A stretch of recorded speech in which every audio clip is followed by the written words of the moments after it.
SpongeBob Detective Pants in the Case of the Vanished Squirrel.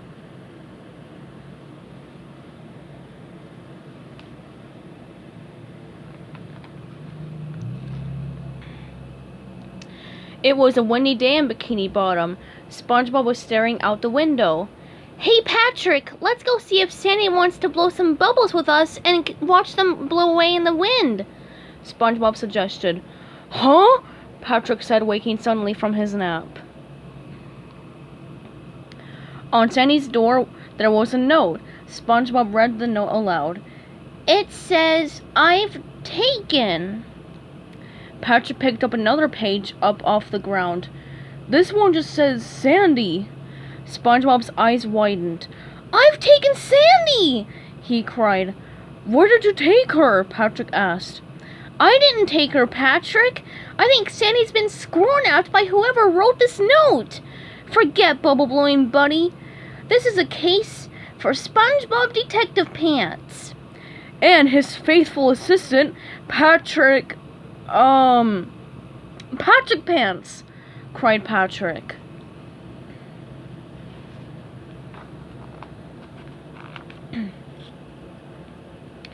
"Let's comb the ground for clues," SpongeBob announced. He looked around and spotted an acorn cap on the ground. He held it up triumphantly. "Aha! Do you know what this is, Patrick?" Patrick squinted at the acorn cap. "A tiny hat?" he guessed. "It's the top from one of those nuts Sandy eats. She must have dropped it when the squirrel-nappers took her. Look," he continued. "There's a trail. We have to follow it." The trail led to Mussel Beach, where Larry the lobster sat munching on acorns. "Where did you get those nuts, Larry?" SpongeBob asked suspiciously. "Sandy gave them to me," Larry answered. "A few days ago at her morning workout." "You squirrel-napped her, didn't you?" Patrick blurted out. "What are you talking about, dude?" Larry said, munching on the tasty nuts. "We worked out, and then she left."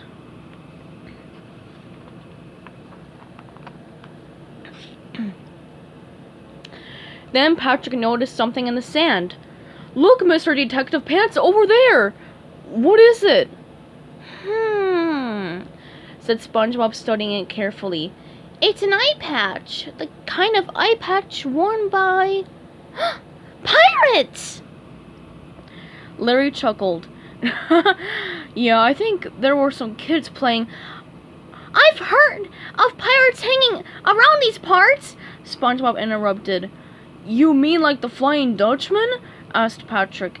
"Exactly! He probably dropped this while taking Sandy to his ghostly ship." "How do we find this ghostly ship?" "Isn't that it, right there?" Larry said, pointing.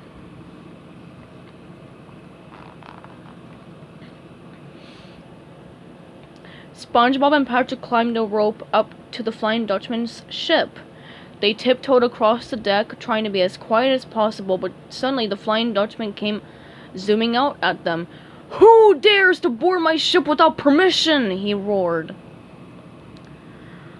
"I dare," SpongeBob managed to squeak. "SpongeBob Detective Pants, I'm here to save Sandy." The Flying Dutchman looked puzzled. "Who's Cindy?" "Yeah, SpongeBob, who is Cindy?" Patrick asked, confused. "Not Cindy, Sandy," SpongeBob said. "She's my friend, and she's a squirrel." "There's no squirrel here," growled the old pirate. "Squirrels aren't allowed on my ship, and neither are you!" With that, the Flying Dutchman tossed SpongeBob and Patrick overboard.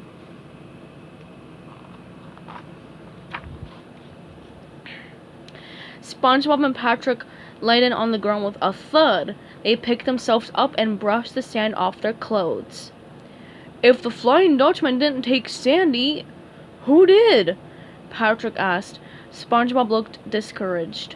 "I don't know, Patrick. Maybe I'm not such a great detective after all." "You're the best detective I've ever worked with," Patrick said loyally.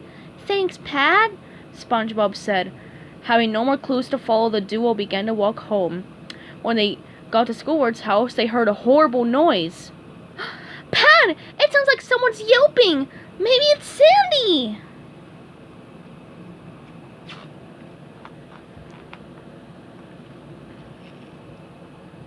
They burst through Squidward's front door.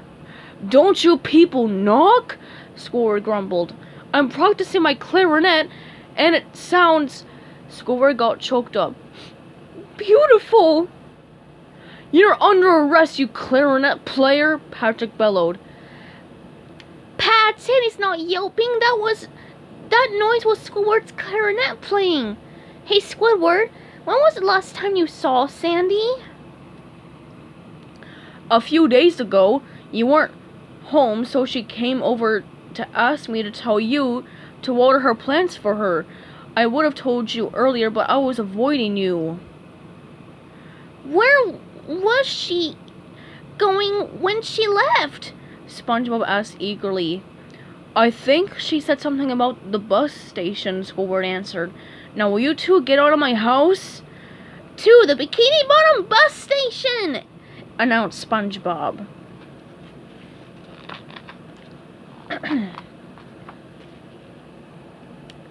At the bus station, SpongeBob and Patrick kept their eyes peeled for more clues. See anything yet, Patrick? SpongeBob asked. Nope, he answered. Just Sandy. Sandy? SpongeBob rolled around and saw Sandy getting off a bus. It sure was nice of you two to meet me here, Sandy said cheerfully.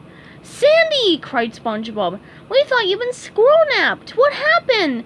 We found these on your door. They say, I've taken Sandy.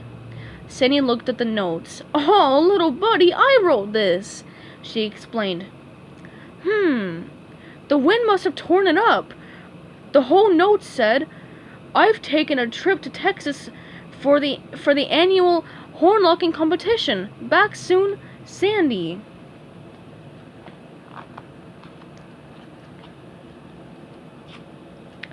Back at Sandy's Treedom, the three friends celebrated her return. Thanks for trying to find me. That was real swell of y'all, Sandy said. You're welcome, Sandy, he answered. I, SpongeBob DetectivePants, officially call this case closed. How did it end? Asked Patrick eagerly. It worked out perfectly, replied SpongeBob, and everyone started to laugh.